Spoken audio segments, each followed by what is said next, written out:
వీక్షకులందరికీ నమస్కారం. మే నెల 15వ తారీఖున దేవగురువు అయినటువంటి బృహస్పతి ప్రస్తుత వృషభ రాశి సంచారాన్ని వదిలిపెట్టి మృగశిర నక్షత్రం 3వ పాదం మిథున రాశిలోకి అనగా మిథున సంక్రమణం ఆయన చేయబోతూ ఉన్నారు. ఈ సంక్రమణంలో భాగంగా ద్వాదశ రాశుల వారికి ఏ విధమైనటువంటి శుభాశుభ ఫలితాలు కలగబోతూ ఉన్నాయి, అలాగే ప్రత్యేకించి ఈ గురుని యొక్క సంచారానికి సంబంధించినటువంటి సందేహాలు కొన్ని ఉంటాయి. ఉదాహరణకి మిథున రాశిలో గురుని యొక్క సంచారం ప్రారంభమైనప్పుడు సరస్వతీ నదీ పుష్కరాలు అనేటువంటివి వస్తాయి. అలాగే ఈ గురుడు ప్రత్యేకించి ప్రతి సంవత్సరం గురు ద్వాదశ మాసాన్ని త్రింసన్మాసంసనేశ్చరః గురువు 12 నెలల పాటు ఒక రాశి యందు సంచారం చేస్తారు జనరల్ గా అయితే సంవత్సరంలో ఏమవుతుంది, కొన్ని సందర్భాల్లో అతిచార గతే జీవవు గురునకు అతిచారము అనేటువంటి ఒక అవస్థ ఉంటుంది. అలాగే వక్రత్వము అనేటువంటి మరొక అవస్థ కూడా ఉంటుంది. అంటే సాధారణంగా గురుడు ప్రతి సంవత్సరంలోనూ కూడా 2 రాశుల్లో సంచారాన్ని చేస్తారు. ఇదే గురువు ఒక సంవత్సర కాలంలో 3 రాశుల్లోకి ప్రవేశం చేస్తే అది అరిష్ట యోగంగా చెప్పబడింది జ్యోతిష్ శాస్త్ర రీత్యా. సాధారణంగా ఏమవుతుంది అంటే ఒక 9 నెలల పాటు రాశిలో ఉండి ముందు రాశిలోకి వెళ్ళి వక్రించి మళ్ళా వెనక్కి వస్తూ ఉంటారు. కానీ ఇక్కడ గురుని యొక్క ఫలితాలు చెప్పేటప్పుడు ఏం చెప్తాము, సంవత్సర కాలం పాటు ఈ ఫలితమే ఉంటుంది అని చెప్తాం. శ్రోతలు ఏం చేయాలి అంటే ఇప్పుడు మిథున రాశిలో గురుని యొక్క సంచారం వల్ల ద్వాదశ రాశులకి ఫలితాలు మనం చెప్తూ ఉన్నాం.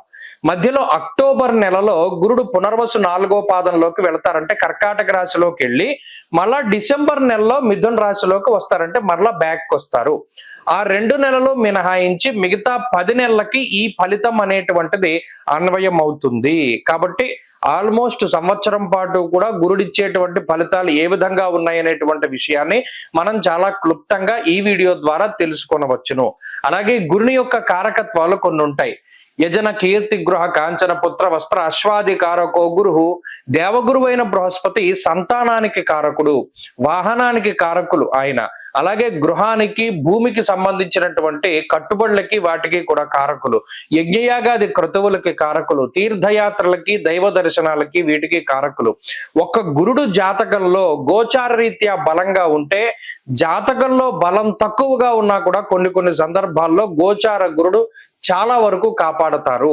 కాబట్టి ఈ విషయాన్ని మనం దృష్టిలో పెట్టుకోవాలి. గురుబలం లేదు గోచారంలో అంటే ఆ సంవత్సరం అంతా అదృష్టం ఉండదు, దైవ బలం ఉండదు, ఏ పని చేసినా కలిసి రాదు అనేటువంటి విషయాలు ఉంటాయి. కాబట్టి ప్రతి రాశికి ఈ ఫలితాన్ని మనం అన్వయం చేసుకుంటూ వెళదాం.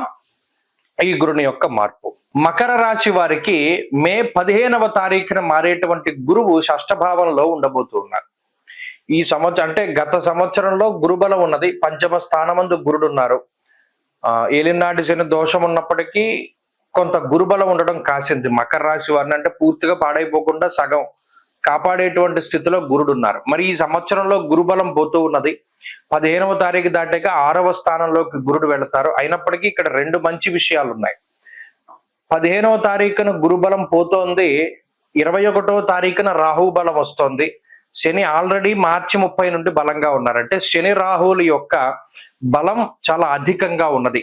ఇది 90% ఏం చేస్తుంది అంటే గురుడు ఇచ్చేటువంటి వ్యతిరేక ఫలితాలని తీసేస్తారు శని రాహువులు ఇద్దరు.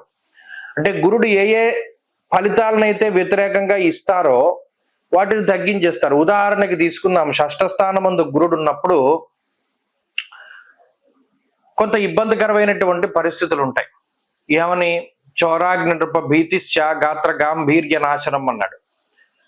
అంటే 6వ స్థానంలో గురుడు ఉన్నప్పుడు కొంత రోగ బాధలు, రుణ బాధలు, శత్రు బాధలు అధికంగా ఉంటాయి. ఉద్యోగం కొంత ఇబ్బందికరంగా ఉంటుంది.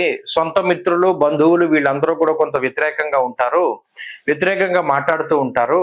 లేదా కొంత ఏదైనా ఒక అనారోగ్య సమస్య వల్ల లేదా ఇంకో దాని వల్ల కొంత మనిషి వెనకబడిపోయేటువంటి పరిస్థితులు ఉంటాయి అనేటువంటి విషయం. మరి ఇప్పుడు రాహు 2వ స్థానంలో ఉంటే సౌభాగ్య భాగ్యం ఆరోగ్యం అన్నాడు. ప్రత్యేకించి ఆరోగ్యం గురించి మాట్లాడతారు రాహు గురించి చెప్పినప్పుడు 2వ స్థానంలో. అంటే గురుడు ఎప్పుడైతే వ్యతిరేకంగా ఆరోగ్యాన్ని తీసేస్తున్నారో ఈయన ఆరోగ్యాన్ని ఇస్తాడు. షష్ఠభావమందు గురువు వివాహానికి సంబంధించినటువంటి వాటిని విచ్ఛిన్నం చేయడానికి లేదా శత్రువుల కింద మనల్ని మిగతా వారిని మార్చడానికి ప్రేరేపిస్తూ ఉంటే, వాక్స్థానమందు రాహువు లౌకికత్వాన్ని ప్రదర్శన చేస్తారు, అంటే లౌక్యాన్ని ప్రదర్శన చేస్తారు. లౌక్యం లౌక్యం అంటే ఏంటి? ఎవరి దగ్గర ఎలా మాట్లాడాలి, ఈస్థెటిక్ సెన్స్ అంటారు. ఎవరి దగ్గర ఏ విధంగా మాట్లాడాలి, ఎవరితో ఎలా మెలగాలి. శని తృతీయంలో ధైర్యాన్ని ఇస్తారు, గౌరవాన్ని సంపాదించుకునేటువంటి స్థితిని ఇస్తారు, నాయకత్వాన్ని ఇస్తారు. అంటే ఇక్కడ మకర రాశి వారికి గురుబలం లేకపోయినా నేను చెప్పబోయేటువంటిది ఏంటి అంటే, షష్ఠ స్థానమందు గురుడు ఉండడం వల్ల గురుబలం ఉండదు, దానివల్ల పైన చెప్పినటువంటి సమస్యలు వచ్చినప్పటికీ వాటి నుండి శని రాహువులు కాపాడుతున్నారు కాబట్టి భయపడవలసినటువంటి పరిస్థితులు లేవు. అంటే గురుబలం తగ్గినా కూడా అంత ప్రమాదకరమైనటువంటి పరిస్థితి ఉండదు. ఈ విషయాన్ని దృష్టిలో పెట్టుకోవాలి. గురువు 12 నెలల పాటు ఒక రాశి యందు సంచారం చేస్తారు జనరల్ గా అయితే సంవత్సరంలో ఏమవుతుంది, కొన్ని సందర్భాల్లో అతిచార గతే జీవవు, గురునకు అతిచారము అనేటువంటి ఒక అవస్థ ఉంటుంది. అలాగే వక్రత్వము అనేటువంటి మరొక అవస్థ కూడా ఉంటుంది. అంటే సాధారణంగా గురుడు ప్రతి సంవత్సరంలోనూ కూడా 2 రాశుల్లో సంచారాన్ని చేస్తారు. ఇదే గురువు ఒక సంవత్సర కాలంలో 3 రాశుల్లోకి ప్రవేశం చేస్తే అది అరిష్ట యోగంగా చెప్పబడింది జ్యోతిష్ శాస్త్ర రీత్యా. సాధారణంగా ఏమవుతుంది అంటే, ఒక 9 నెలల పాటు రాశిలో ఉండి ముందు రాశిలోకి వెళ్ళి వక్రించి మళ్ళా వెనక్కి వస్తూ ఉంటారు. కానీ ఇక్కడ గురుని యొక్క ఫలితాలు చెప్పేటప్పుడు ఏం చెప్తాము, సంవత్సర కాలం పాటు ఈ ఫలితమే ఉంటుంది అని చెప్తాం. శ్రోతలు ఏం చేయాలి అంటే, ఇప్పుడు మిథున రాశిలో గురుని యొక్క సంచారం వల్ల 12 రాశులకి ఫలితాలు మనం చెప్తూ ఉన్నాం. మధ్యలో అక్టోబర్ నెలలో గురుడు పునర్వసు 4వ పాదంలోకి వెళతారంటే కర్కాటక రాశిలోకి వెళ్ళి మళ్ళా డిసెంబర్ నెలలో మిథున రాశిలోకి వస్తారంటే మరలా బ్యాక్ వస్తారు. ఆ 2 నెలలు మినహాయించి మిగతా 10 నెలలకి ఈ ఫలితం అనేటువంటిది అన్వయం అవుతుంది. కాబట్టి ఆల్మోస్ట్ సంవత్సరం పాటు కూడా గురుడిచ్చేటువంటి ఫలితాలు ఏ విధంగా ఉన్నాయనేటువంటి విషయాన్ని మనం చాలా క్లుప్తంగా ఈ వీడియో ద్వారా తెలుసుకొనవచ్చును. అలాగే గురుని యొక్క కారకత్వాలు కొన్ని ఉంటాయి. యజన కీర్తి గృహ కాంచన పుత్ర వస్త్ర అశ్వాది కారకో గురు, దేవగురు అయిన బృహస్పతి సంతానానికి కారకుడు, వాహనానికి కారకులు ఆయన. అలాగే గృహానికి భూమికి సంబంధించినటువంటి కట్టుబడులకి వాటికి కూడా కారకులు. మరి ఈ షష్ఠభావమందు గురుడు ఇచ్చేటువంటి రోగ రుణ శత్రు బాధల నుండి బయటపడాలి అంటే చక్కగా గురువారాలు చేసుకుంటే సరిపోతుంది. ఎందుకంటే శని రాహువులు బలంగా ఉన్నారు కాబట్టి మనం దాని గురించి మర్చిపోవచ్చు. గురుబలం పెంచుకోవడానికి అంటే కొంత అదృష్టాన్ని యాడ్ చేసుకోవాలి జీవితంలో, కొంత దైవ బలాన్ని కావాలి అనుకునేటువంటి వారు ఏం చేయాలి అంటే, గురువారం నాడు ఒంటిపూట భోజనం చేసి మౌనవ్రతాన్ని పాటించి శనగలు దానం చేయడం, దక్షిణామూర్తి స్తోత్రం పారాయణ చేయడం, సిద్ధమంగళ స్తోత్రాన్ని చదవడం, దత్తక్షేత్ర సందర్శనం చేయడం, లేదా శ్రీ గురు చరిత్ర సప్తాహం చేయడం, ఇటువంటివి చేస్తూ ఉండడం ద్వారా ఆటోమేటిక్ గా గురుబలం కూడా పెరుగుతుంది. కాబట్టి ఈ సంవత్సరం ఇబ్బంది లేకుండా వెళ్ళిపోతుంది.